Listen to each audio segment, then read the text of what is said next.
Hi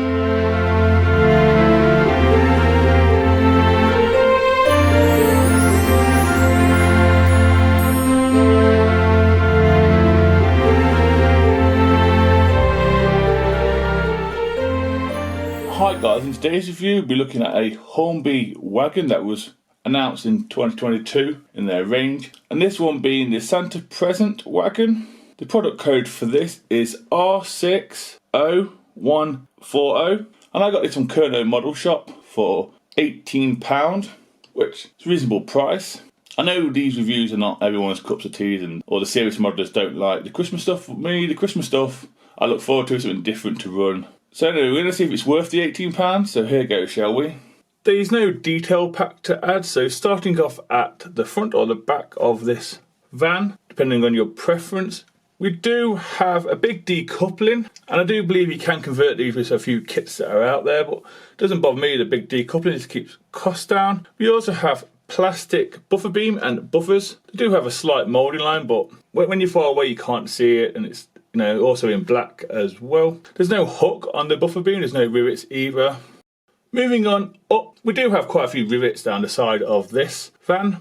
The van is also in a red livery, I want to say for Christmas. We also have a moulded pipe in there as well, and some metal work as well.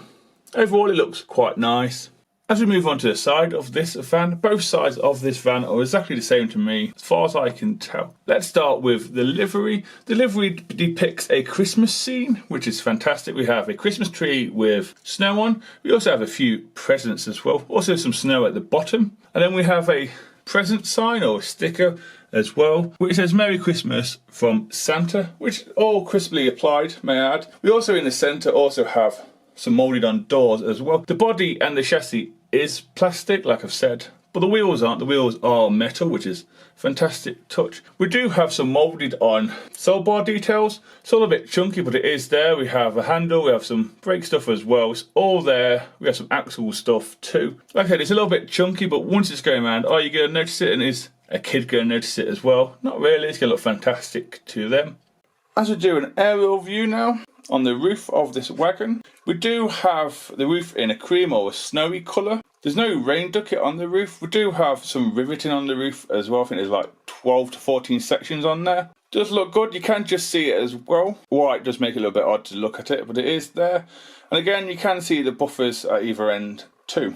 And finally, as we do an underneath look at the wagon, as you can see, we have the big decouplings again. I think they've been riveted in or some type. There's no screw or anything like it. We do have metal wheels, and the metal wheels are free rolling, which is a nice touch. I was expecting the plastic ones to keep the cost down. Speaking of keeping the cost down, there's no underframe detail. You do have a few clips to take off the body if you wanted to replace it for an alternative that you have in your collection. There is a bit of writing underneath where it's made. I think it's Hornby, China. Like I said, the reason there's no underframe detail is to keep the costs down, to make it enjoyable for kids to have. It's just something going around underneath a tree or something. It works. I paid £18 for this, which is not bad. Again, you can see the chunky mould lines for the underframe detail on the outside. And again, we have the buffers as well, which are plastic and unsprung.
So yeah guys, that's the end of the review and running session.